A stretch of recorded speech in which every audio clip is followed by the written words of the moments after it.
Its team getting that paint. Maxey with the steal off a Monk, and he slams for two. Hurts looking left, lofting left, going for the end zone, and he's Go to work. Embiid foul, count it! Joel Embiid. Defense is what you're looking for. with 5. Hurts taking a deep shot. He's got his Bagley.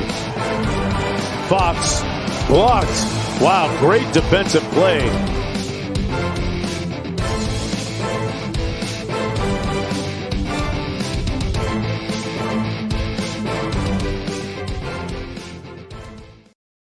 Hey, what's going on, guys? It is Dobbs, Mr. Crockpot on Twitter. Welcome to Party on Broad. Today's show, we're going to be talking some Sixers and breaking it down with a special guest. First, guys, if you're new to the channel, smash that subscribe button, hit the like button. Don't miss any of our content. Our shows can be found on Spotify, on iTunes, anywhere you get your podcasts. Joining us, as always, my man, he is Rob Lange. Follow him on Twitter at Philly_Madness. What's up, Rob?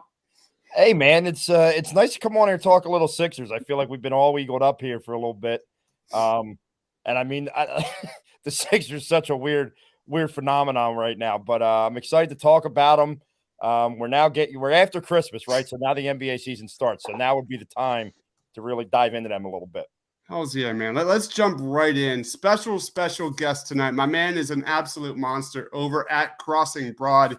He is Philadelphia through and through. If you love soccer, he covers the hell out of the Philadelphia Union and does an amazing job at that. Be sure to check out his podcast. It's always soccer in Philadelphia. Follow him on Twitter at Kevin_Kinkead, man. Dude, I've been a long time fan of your work, man, across all sports. He is the great Kevin Kinkead. What's up, man?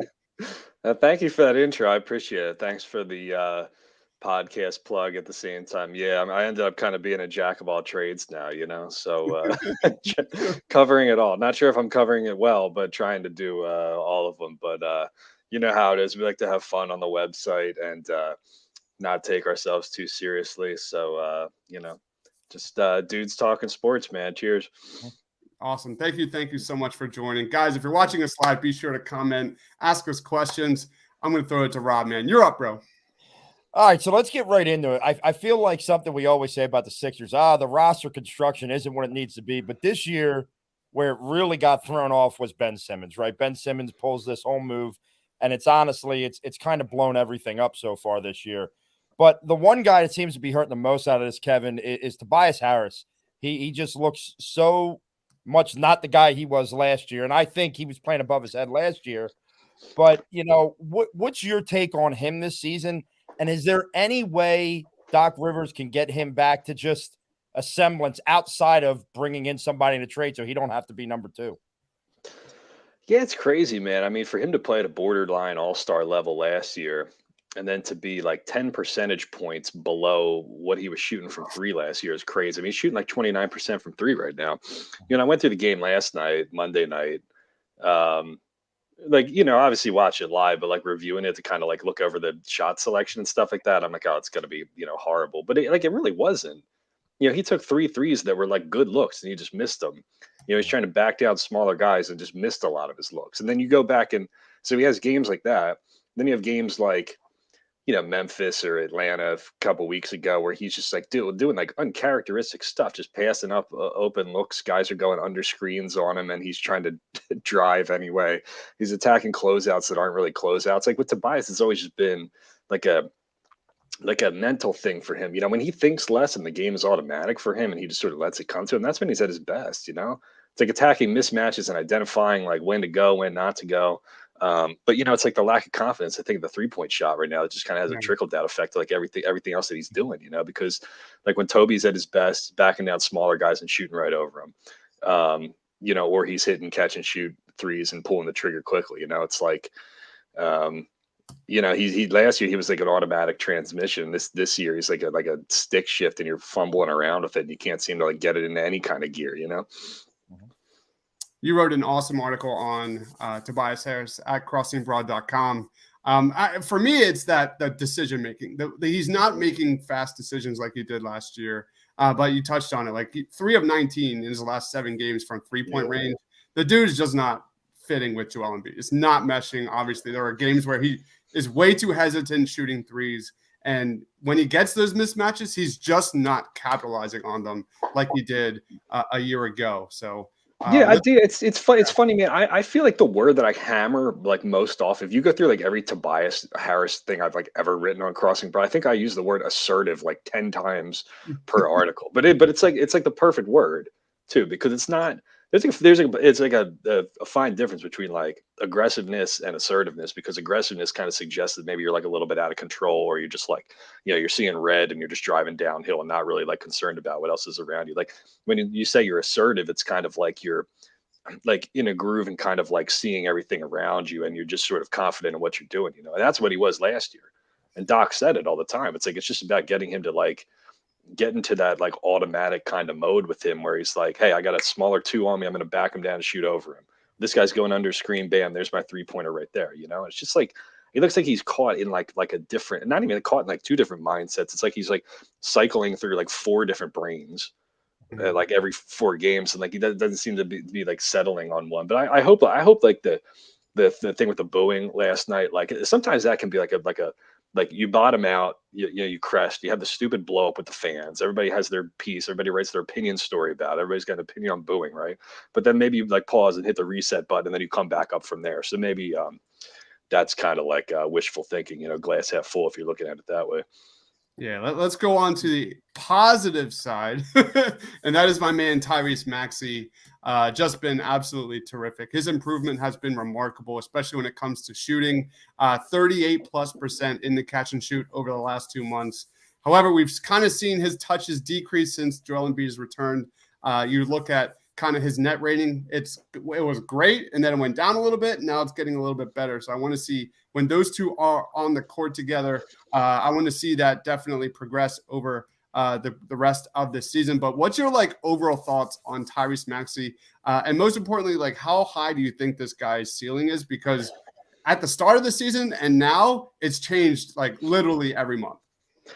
It was getting to the point with me where I was seriously, trying to talk myself into trade scenarios with Ben Simmons where they don't bring back a point guard. And I was like talking myself through it. I'm like, can they get through with like Tyrese? Like, is he the guy of the future? Like, I hadn't seen him in like big, important playoff minutes, right? So nobody knows if he can be the guy, quote unquote. But like, I think there's like, you're splitting hairs a little bit when you're saying, well, you need to bring back like a ball handler. Yeah, I mean, they do. You do need a ball handler, yes, but what you need more than anything is that's kind of like the level beyond saying that they need a perimeter creator. That's always what they've needed. Like ever since they brought Jimmy Butler in and then he left, they haven't had a closer / shot creator. They're throwing the ball to Joel Embiid and just letting him ISO and do his thing. So I was trying to talk myself into scenarios where I'm like, well, what if you moved Ben, but you brought back like a wing who can like create his own shot or something like that, to a point where I'm like, I think they'd be okay. I think they'd be okay in the future with Tyrese if they let him continue to grow. I just think it's weird because like, yeah, you don't want him just like coming up, passing the ball to Joel Embiid and then standing there, because it's like it's not maximizing like anything that he does well. I just think it's like a trickle down effect of like Joel having like the second highest usage in the entire league. You know what I mean? Like it's ridiculous how often he touches. Like everything goes through him, And Doc's, offense's playbook isn't very expansive. It's almost like I'd rather, like I'd honestly kind of like to see Tyrese and Brett Brown's offense. Like that motion offense that they're running.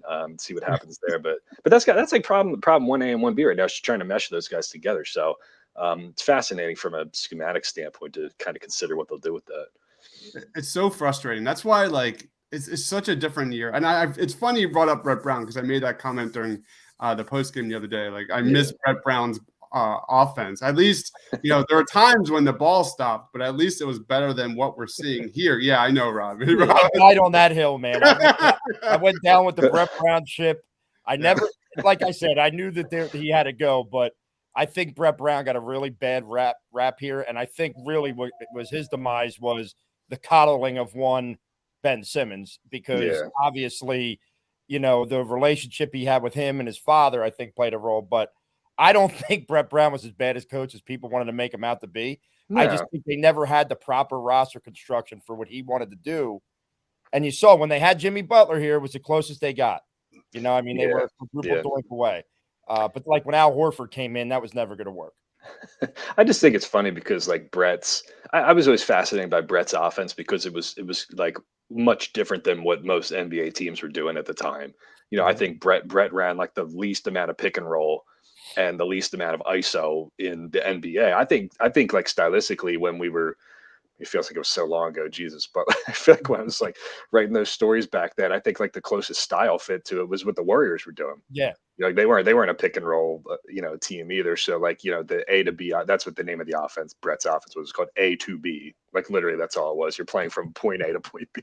So that, the trailing big comes up, or Ben Simmons comes up, he throws the ball to the trailing big and Joel Embiid. Then they play the DHO with JJ Redick, and then if there's nothing there in that 2-man game, you cycle it through to the other side. But they were going through like bam, bam, bam, bam, like 4 possible guys touching the ball within like the first like 5 or 6 seconds of the shot clock, And so like if there's a look for somebody, that would involve guys like Tyrese Maxey instead of like dump the ball to Joel, run your delay action, and then he's like standing there in the dunker spot or in the corner or something like that. I feel like even if they just played quicker, there would be more of an opportunity for him to touch the ball. That's all it is. It's like Seth, Joel, 2-man game. If that doesn't work, throw it to Tobias. Let him just dribble the hell out of the ball till there's like 1 second left, 0 seconds left. And then you have Tyrese Maxey just standing in the corner. Luckily, like Quentin Moore says, it has been better. Yeah. Hopefully Doc is finally adjusting here as we go. So Rob, I think what Quentin's trying to referencing there is Doc has not coached the last 2 games. Oh my God. that's where Quentin's mind's going, which that's typical. Great. Listen, I love this city, but that's such a typical Philadelphia thing, right? The backup quarterback's a favorite player on the Eagles. The backup head coach is now the favorite guy on the 76ers. And if it was up to certain people, Gardner Minshew would be leading the Eagles into the playoffs, and Dan Burke would have an extension. Yeah, exactly. Kev, I want to talk to you about another guy who is. It's like it's the biggest conundrum I can remember, and that's Matisse Thybulle, because from the defensive side of the ball, he's a star. I mean, he's a star defensive player. He does things, the blocking of jump shots, the amount of jump shots he blocks is just incredible. And the things he does, he alters things. When he plays against some of the best guys, he takes them out of their game.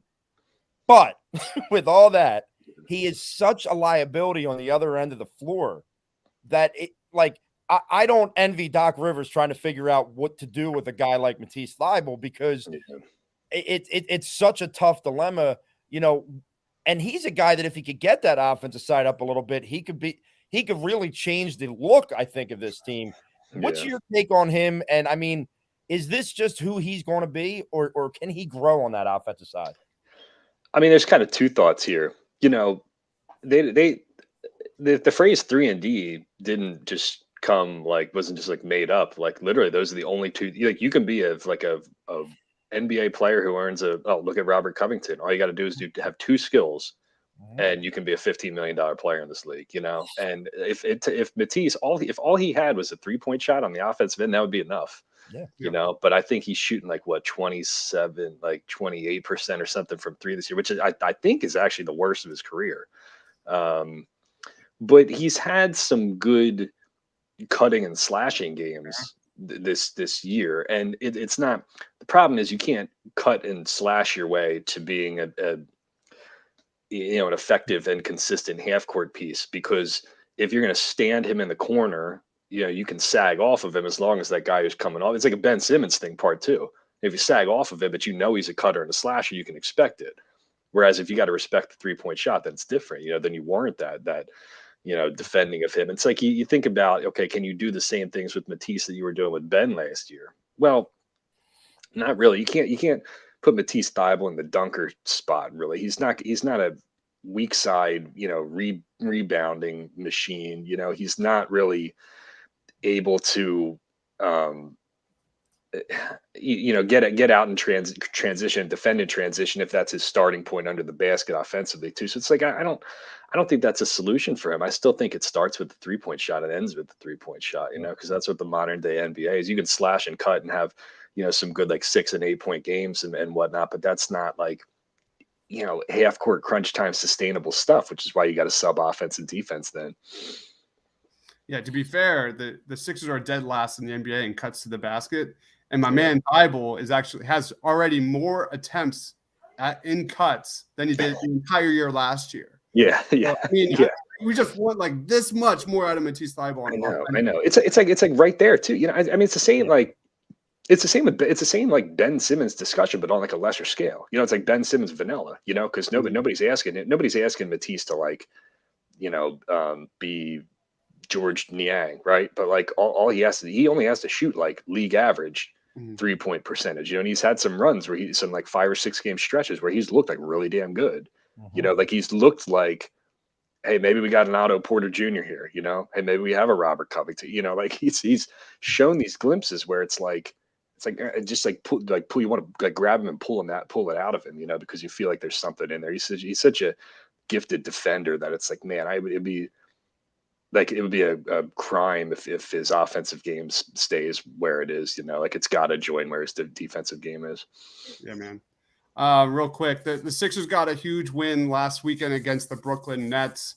You know, they've won 5 of the last 6 games here, but there's still kind of concerns about their offensive and defensive limitations. We kind of touched on a lot of it here, but as the roster currently stands, man, like what's your like overall season outlook and, you know, really playoff expectations for this team right now? I don't expect jack shit if they don't. Oh, can I say that? Oh, yeah.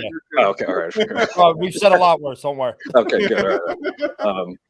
I don't expect jack shit if they're playing $33 million below the cap. I mean, it's just like I you know, you talk about this like idea of like, are they, you know, do they do a stealth tank here and try to set themselves up for the future, you know, and be better off for it next year, and maybe they get a better return for Ben in the summer, and like in a vacuum, it's not the worst move in the world. But I don't think I'm a big like optics guy.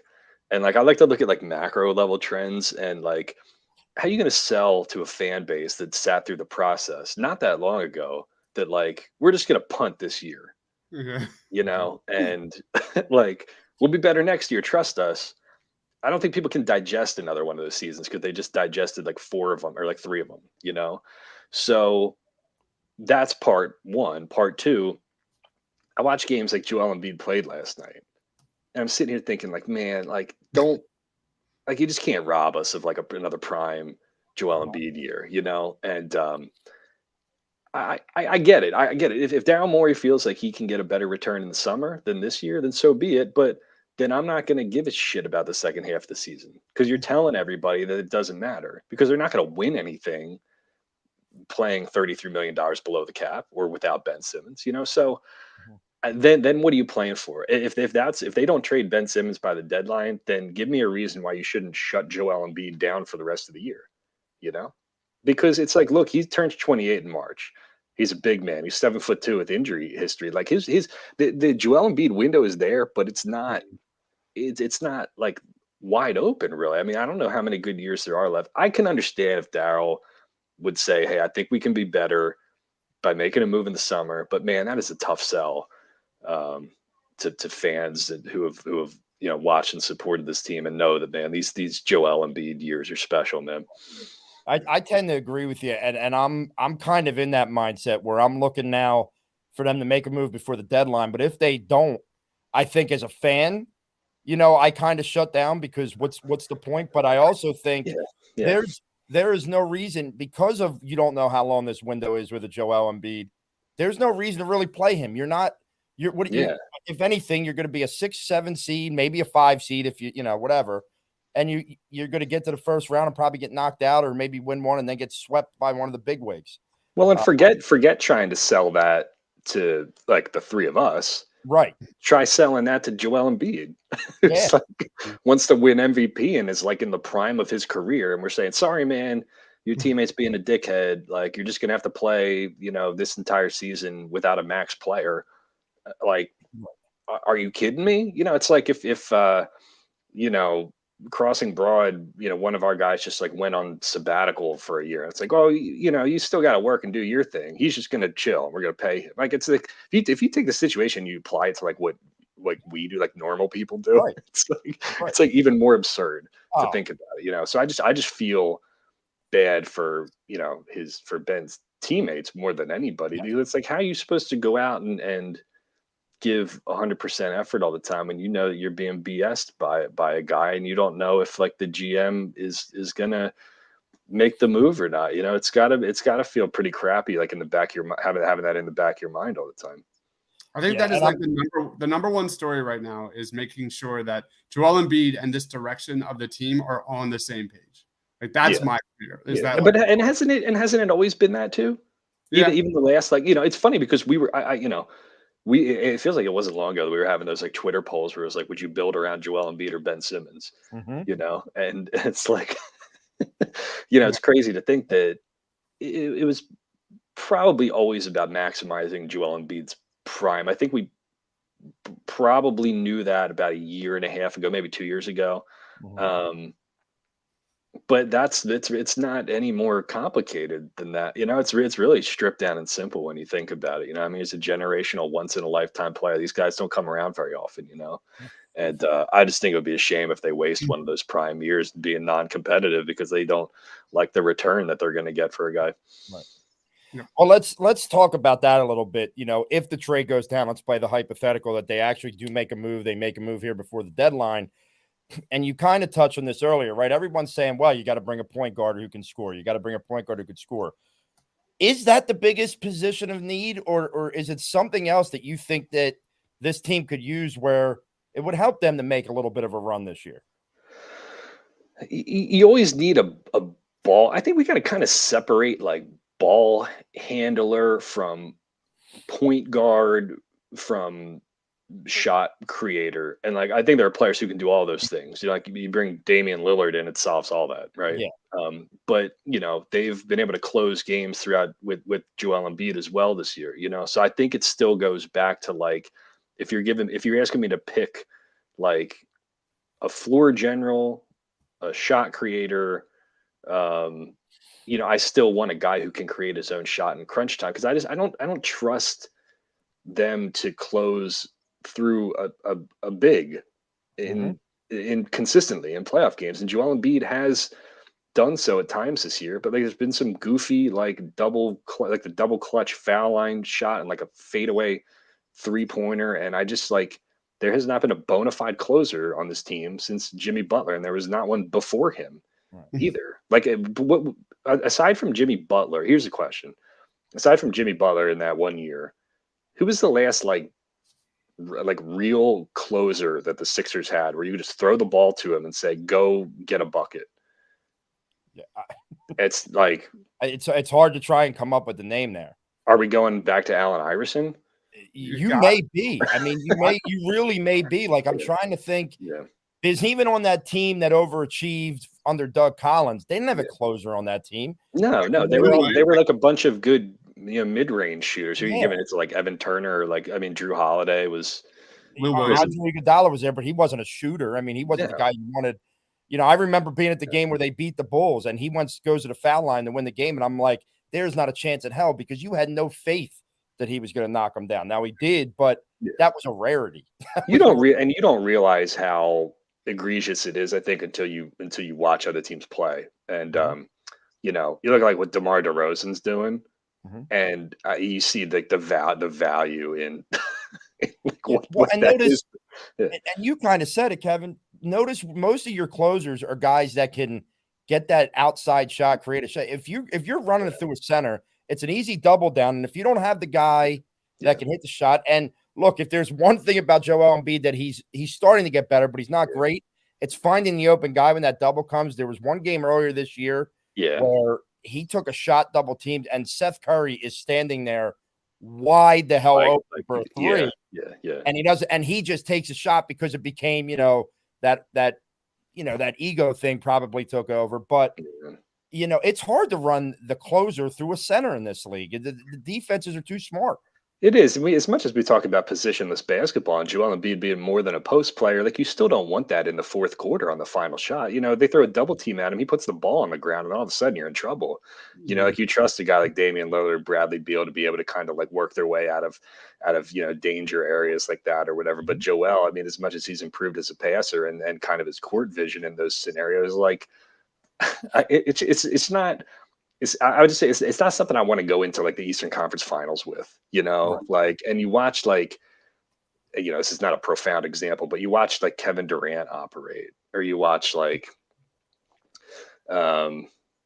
your Lillards and your Beals, your Bradley Beals of the world. It's just like, man, it's so much easier for them, and it feels like everything the Sixers do in the fourth quarter is difficult. And I don't really trust Doc in those scenarios either. I think his proclivity is to say, toss it up to Joel and let him do his thing. So that's where it comes back to me. They need, yes, of course you need ball handling, but more than, I think we got to separate. It's like point guard and guy who can create his own shot. There are guys who can create their own shot who aren't like walking the ball up, like Right.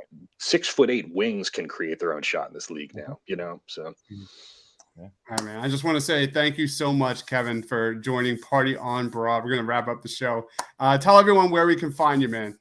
Yeah, on Twitter, it's Kevin_Kinkead, Kinkead, Crossing Broad. I pound the, I was about to say journalism. We don't do journalism. I pound the sports blogging pavement every day, and the podcast is It's Always Soccer in Philadelphia. I appreciate you guys for having me on. You guys are doing some great work, and like I said, man, Crossing Broad was like a little independent, blog back in the day. I always like jumping on these kinds of shows and shooting the shit with everybody, and appreciate it.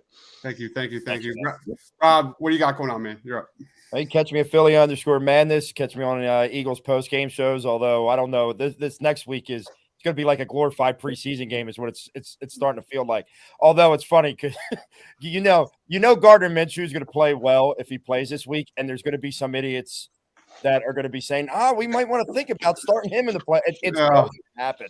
It's going to happen. But catch me post game. Catch me talking Sixers here with my man Dibes. Hopefully we're not canceling the season after the trade deadline, and we made a move, and it'll be fun going forward.